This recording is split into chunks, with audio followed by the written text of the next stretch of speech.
Family Guy has aired hundreds of episodes over the past 2 decades. Most of them are ridiculous, offensive, and completely forgettable by next week. But some episodes go to places so dark, so uncomfortable, that they stay with you long after the credits roll. These are the darkest Family Guy episodes ever made. Screams of Silence, the story of Brenda Q. Right from the title, you know this one's different.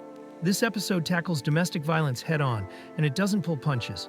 Quagmire's sister Brenda is trapped in an abusive relationship with her boyfriend Jeff, and the episode forces you to watch it unfold. There's bruising, there's gaslighting, there's that awful moment where she defends her abuser to her own family. The show tries to balance it with humor, but the jokes feel hollow because the abuse is shown so realistically. And then comes the ending. Quagmire, Joe, and Peter don't call the police or stage an intervention. They lure Jeff into the woods and murder him. The episode frames it as justice, but it's still premeditated murder. And the show plays it like a happy ending. What makes this so dark is that Family Guy, a show built on absurdist comedy, tried to tackle a serious issue and concluded that vigilante killing was the answer. It's uncomfortable, morally messy, and way heavier than anything the show had done before. Brian and Stewie. On paper, this is a bottle episode. 2 characters, 1 location, minimal plot. But what unfolds is one of the most psychologically intense episodes in the entire series. Brian and Stewie get locked in a bank vault with no way out. No cutaways, no musical numbers. Just raw, unfiltered conversation. And it gets dark fast. There's the infamous scene where Stewie makes Brian eat his own waste to survive. It's played for laughs, but it's so prolonged and graphic that it crosses into genuine discomfort. Then the tone shifts entirely when Brian opens up about his depression and suicidal thoughts. Stewie responds with a monologue about loneliness and mortality that feels ripped from a drama series, not a cartoon. The episode strips away every comedic defense mechanism the show usually hides behind. It's claustrophobic, vulnerable, and weirdly profound. Fans either call it a masterpiece or unwatchable. There's no in between. Seahorse Seashell Party. This episode has 2 parallel storylines, and both are nightmare fuel. The main plot follows Meg's LSD trip where she finally snaps and verbally destroys her entire family. She calls out Peter's abusive neglect, Lois's enabling behavior, and Chris's cowardice. It's cathartic at first. Finally, someone's saying what we've all been thinking. But then the episode reverses it. Meg apologizes and accepts her role as the family punching bag because without her, they'd fall apart. The message? Stay in your abusive situation because it keeps everyone else comfortable. It's one of the bleakest conclusions the show has ever reached. Meanwhile, Brian eats mushrooms and has a horror movie bad trip, complete with talking furniture and existential terror. The visuals are genuinely disturbing. This isn't silly cartoon psychedelia, it's a panic attack rendered in animation. By the end, both storylines leave you feeling hollow. There's no resolution, no growth, just acceptance of dysfunction. Life of Brian. This is the episode that broke the internet. Brian gets hit by a car and dies. No joke, no fake out. He's just gone. The family grieves, replaces him with another dog, and the show moves on like Brian never existed. What makes this so dark isn't just the death itself, it's how real the grief feels. Peter ugly crying at the vet, Stewie's quiet devastation, the funeral scene where nobody makes a joke. For a show that constantly resets everything by the next episode, this permanence was shocking. Fans revolted, petitions circulated. The show reversed it 3 episodes later, but the damage was done. For a brief moment, Family Guy proved it could hurt you emotionally. And that's scarier than any joke they've ever made. Paranormal Activity. What starts as a Paranormal Activity parody quickly becomes a legitimate horror episode. The Griffin house is haunted, but instead of playing it for laughs, the show commits to the horror. Doors slam, shadows move, characters get dragged, screaming into the darkness. There's genuine tension here. And the deaths aren't cartoonish, they're brutal. The climax features a rapid-fire montage of disturbing images set to unsettling music. Faces distort, bodies contort. It's the kind of sequence that would feel at home in an actual horror film, not a primetime cartoon. What pushes this into truly dark territory is the ending, which implies the horror was caused by the family's own dysfunction manifesting physically. They're not haunted by ghosts. They're haunted by what they've become. That's a much darker concept than any jump scare. Brian Wallows and Peter's Swallows. This episode uses a beautiful musical number to distract you from how tragic it actually is. Brian gets court-ordered community service caring for Pearl, an elderly shut-in who's bitter, angry, and cruel.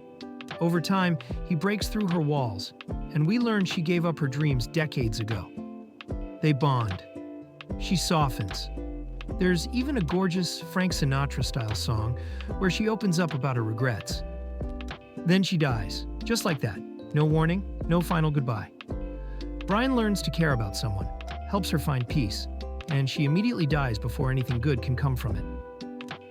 The episode's message seems to be, you can do everything right and still lose. That's not comedy. That's existential dread. The juxtaposition of the uplifting music against the crushing sadness makes it even more disturbing.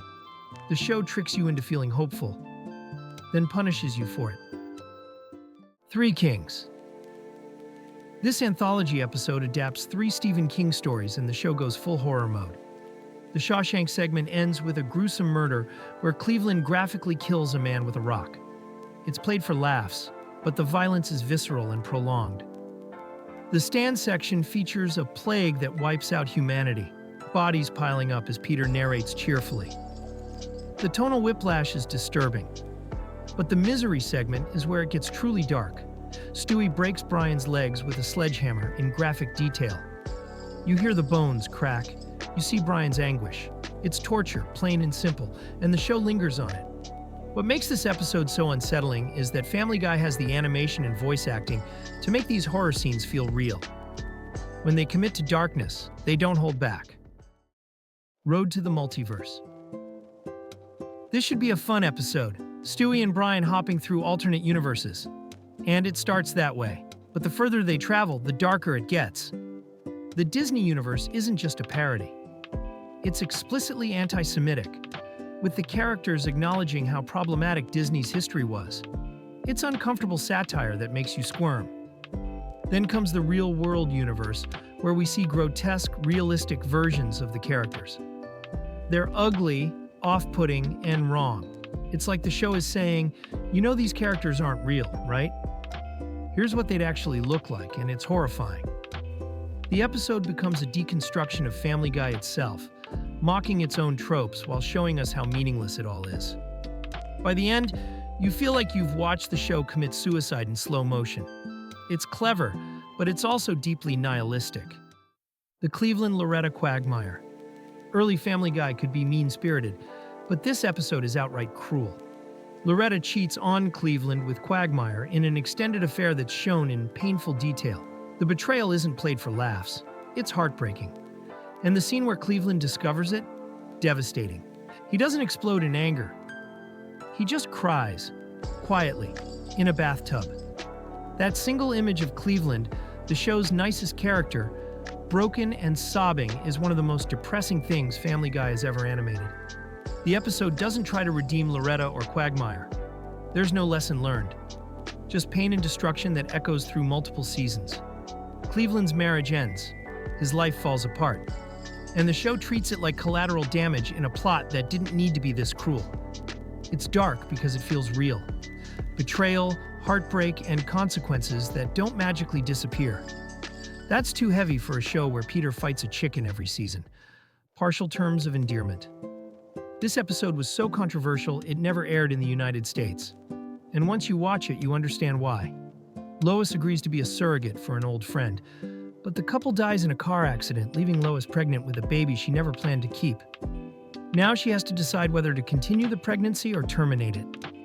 The episode doesn't sidestep the issue. It shows both sides, Peter's religious objections, Lois's bodily autonomy, the emotional weight of the decision. It's not funny. It's not supposed to be.